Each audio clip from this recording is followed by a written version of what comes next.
Welcome back, Turners. Well, it's that time of year when I make a couple projects for the Cornerstone Center for Early Learning in St. Louis. If you don't know who those guys are, you can check out their website. It's a great organization, and they have this event every year in April, and so I usually donate a few pieces. One of them I'm going to start today is a bowl platter from this piece of Carob. It's been in my stockpile, drying for, gosh, 3-4 years. And so that's what we're going to get started on. I'm going to go ahead and take it to the drill press. We'll get it set up to mount on the chucks, and then we'll head to the lathe. So why don't we get started?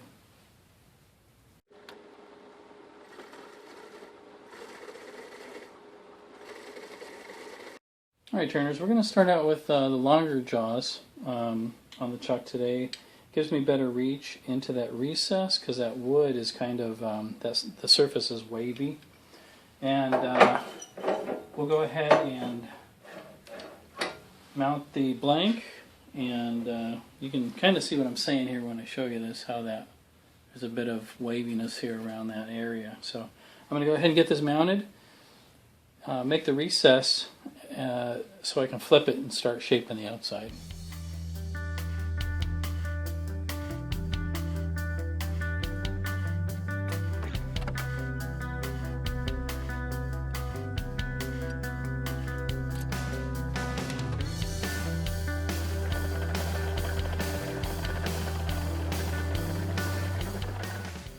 Well, I'm sure you guys heard as well as I did how much vibration there was in that piece. It's obviously imbalanced.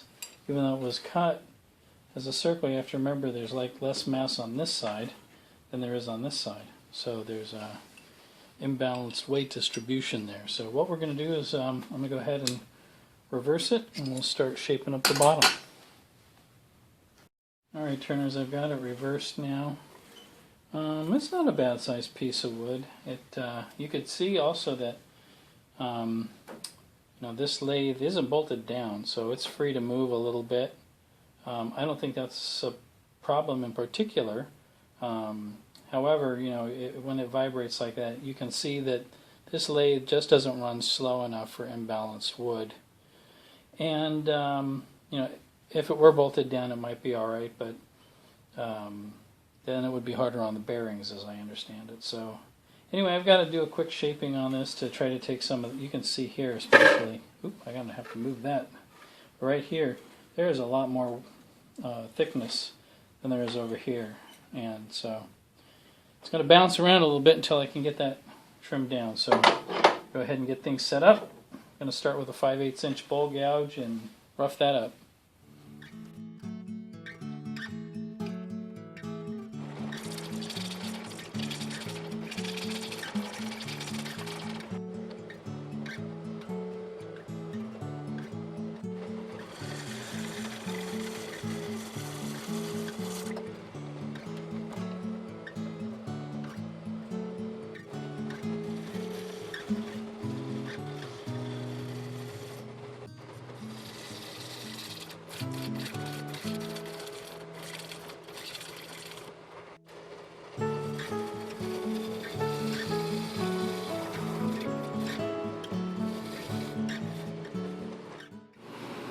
Alright, Turners, I think you can see the shape I'm going for overall. It's a shallow bowl with a bit of a rim that kind of overhangs. And I'm going to give the rim some breadth here and do something decorative on it. But I'm going to sweep inside so the rim would be kind of broadish, maybe, I don't know, 3/4 inch maybe. And then it's going to swing to the inside and come around. So I'm going to probably take some more of this foot off. The recess is still quite healthy in there, and I got to clean it up anyway. So anyway, you can see the grain in this Carob is pretty cool. Be awesome once I get it, sand it up and get some sealer and finish on there. So anyway, let's carry on. Alright, Turners, I think I've gotten this down to about the shape that I want it. There's a really minor tear out here. It's just the nature of this wood. I'm going to give it a little bit of a shear cutting with this scraper that I have created a negative rake on. I'm just going to come through here and just do a cleanup pass.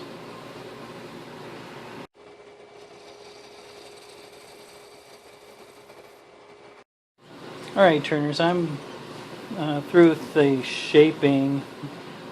Did my shear scrape. That came out nice.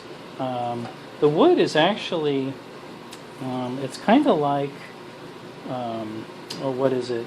Philippine mahogany for how grainy it is in this area. So I'm happy I got a good shear cut on it. I've shaped the foot so that there's some concavity to it. So the bowl's just going to sit on this rim. So now this outer section is ready for sanding. So I'm not going to show you a whole lot of that. When I'm done, I'm going to flip it around and we'll start some rim definition and hollowing.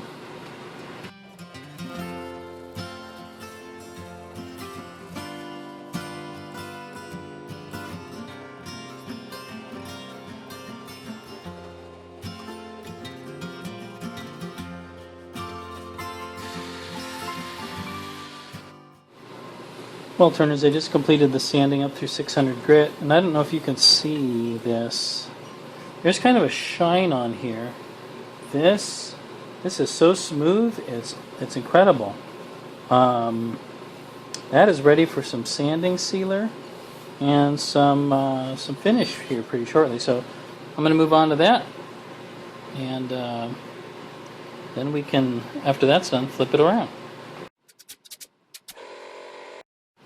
Alright, turners, I've got this little, it's a cutting sheet that you use in the kitchen. You can get these at like the dollar store or, you know, wherever, pretty cheap. You get a pack of them. Anyway, I like to use them, keep them on surfaces that I don't want to get dirty. I'm going to put this on the ways of my bed here. And I'm going to use my normal shellac boiled linseed oil, denatured alcohol type sealer. I have one that I'm experimenting with that has tung oil in it, but I don't want to do an experiment on this. So I'm going to go ahead and do this, and we'll let it set and then sand it up a little bit and finish.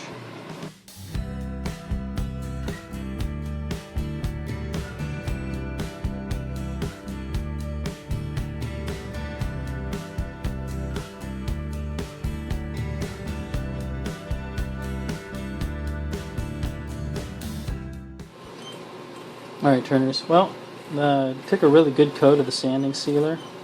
That's looking really nice. That's ready for me to start my my Triple E Ultra Shine and my Shallow Wax finish.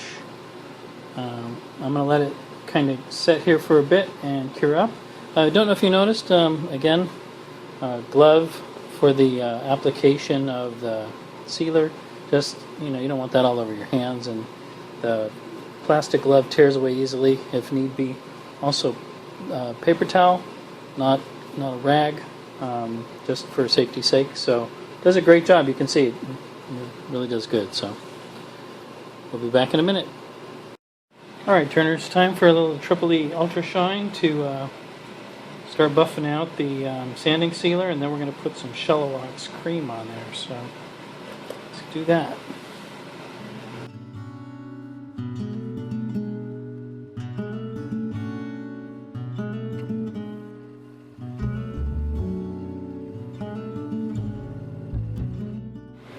Alright, turners, I just wanted to show you, this is with the Shallow Wax cream on there. It's got a really nice, I'm going to call it high satin finish. It's not super glossy. I know it looks like it is glossy and wet. I don't know why. I mean, it has a nice luster to it. So I'm going to let that set up. Then we'll go ahead and reverse. I think you saw me putting my decorative design in the foot there.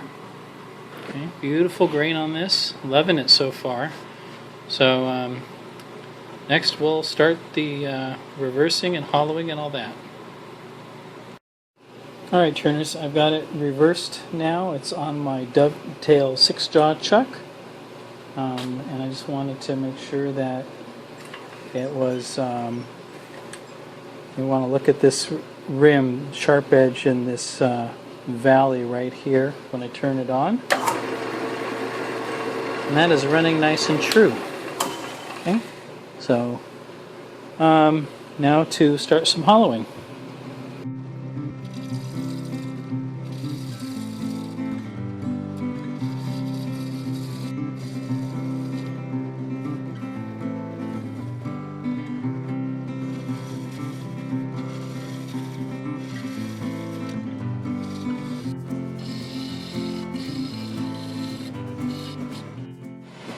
Okay, turners, I've set my rim. It is, let's take a look, shall we?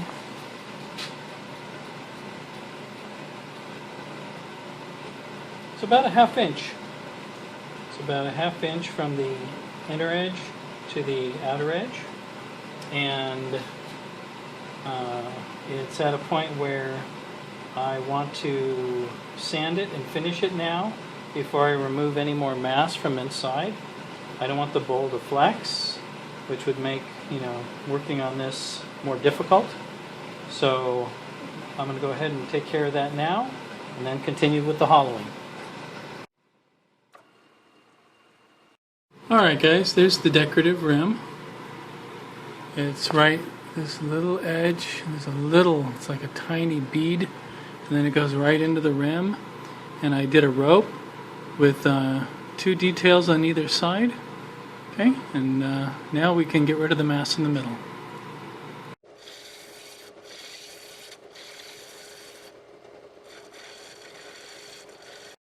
Alright turners, same as yesterday. Now we're going to sand 120 through 600 and then do some sealing and finishing, and let's get started.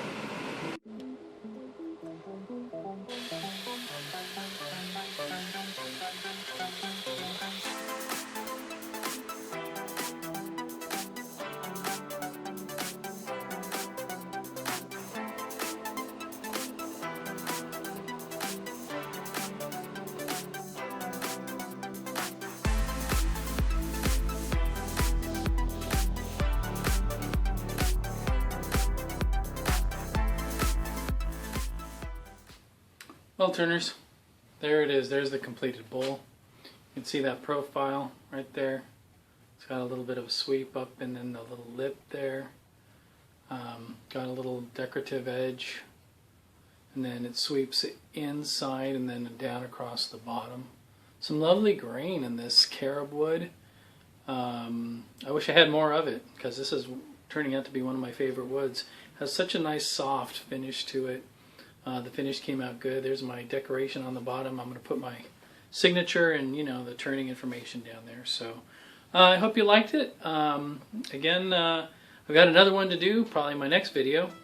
And anyway, check out that Cornerstone Center for Early Learning in St. Louis. Great organization. And I'll leave a link in the thing below. So thanks for watching. We'll see you for the next one.